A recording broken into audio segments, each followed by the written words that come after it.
The drama surrounding this press conference wasn't manufactured hype or playful theatrics. It was the moment where the line between spectacle and consequence finally snapped.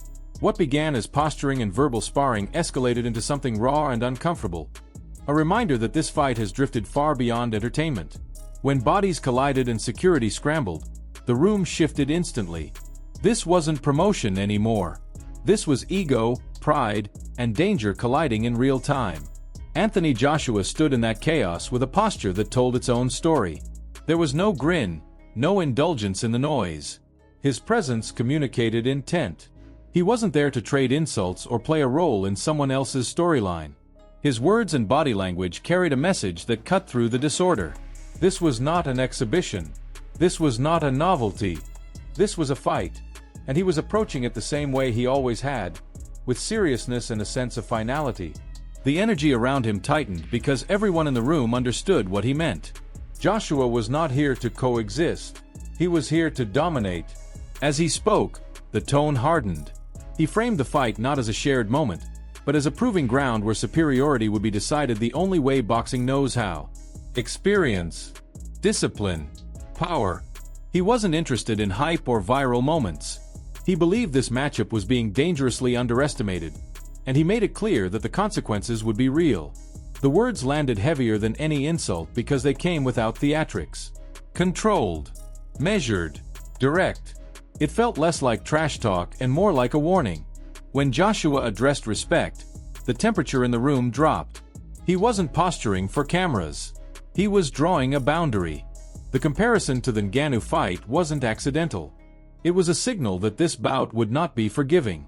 That whatever illusions existed about safety, scripting, or spectacle would dissolve the moment the bell rang.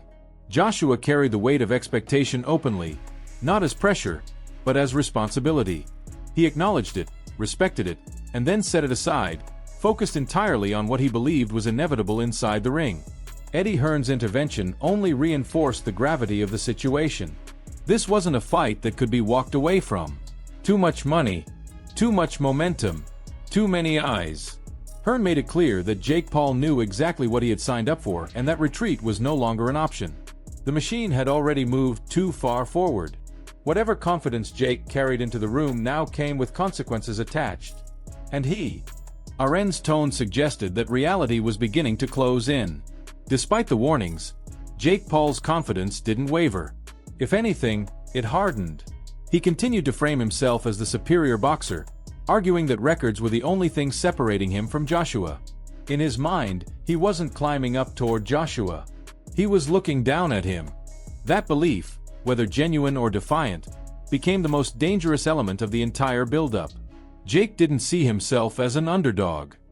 He saw himself as misunderstood, convinced that his skills had never been fully displayed and that this fight would finally prove it. His assessment of Joshua was blunt. He painted Joshua as stiff, basic, reliant on size and power rather than technique. He spoke about sparring partners and preparation, insisting that the strategy was simple: showcase skills and expose flaws. The confidence was loud, but it raised a deeper question.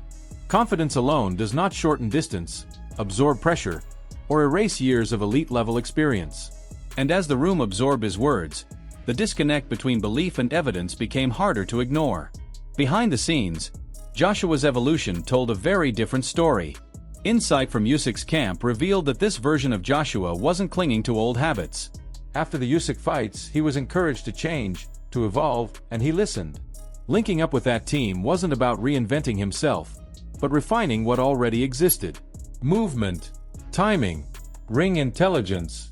The goal was efficiency, not reinvention. Those close to camp believe this Joshua will look sharper, more fluid, and more dangerous than the version people think they know. The weight adjustment became another flashpoint.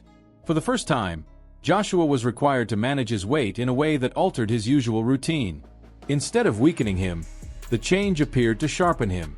He wasn't stripping muscle. He wasn't draining himself. He was simply lighter, more compact, and more mobile. Those watching closely noted that his power hadn't disappeared. If anything, it looked more efficiently delivered. A fighter who can move better while still carrying fight-ending force becomes exponentially more dangerous. Analysts began pointing out what many believed was a miscalculation by Jake's camp. A heavier, slower Joshua might have offered opportunities. A lighter, quicker Joshua does not. This wasn't unfamiliar territory either. Joshua had fought at this weight before. Power had never been the issue in those fights. Skill and opposition were. And Jake Paul is not Alexander Usyk. Borrowing fragments of Usyk's style does not replicate Usyk's mastery. The reality remains that Joshua, even at this weight, still hits with the force of a truck. Concern intensified when it became clear that Jake's preparation had pivoted late. Training for a much smaller opponent and then abruptly switching to a 245-pound heavyweight is not a minor adjustment. It changes everything. Timing, defense, conditioning. The margin for error in heavyweight boxing is unforgiving. Mistakes don't lead to lessons. They lead to consequences. Critics began questioning whether Jake's camp was offering honest guidance or simply enabling ambition because of the money involved. Voices from across boxing grew louder. Some acknowledged Jake's courage, his willingness to step into danger. But courage without preparation becomes recklessness. Heavyweight boxing is a different sport. The consequences are harsher. The punishment is heavier. Fighters who live in that division train for it year-round because the margin for survival demands it. A rushed pivot, no matter how confident, raised red flags that could not be ignored. Simon Jordan's critique cut sharply. He framed Jake's journey as one driven by spectacle rather than substance, arguing that the safety nets of previous fights would not exist here. Against Joshua, there is no room to escape reality. The risk isn't hypothetical. It's immediate. The danger isn't marketing-driven. It's physical. Jordan emphasized that while Joshua feels no physical jeopardy comparable to fighting elite champions, the reputational stakes are enormous, and that alone would ensure Joshua takes care of business efficiently. Duke McKenzie echoed that sentiment, questioning whether Jake belonged in the same ring at all. The gap in experience and understanding was too wide. From a sporting perspective,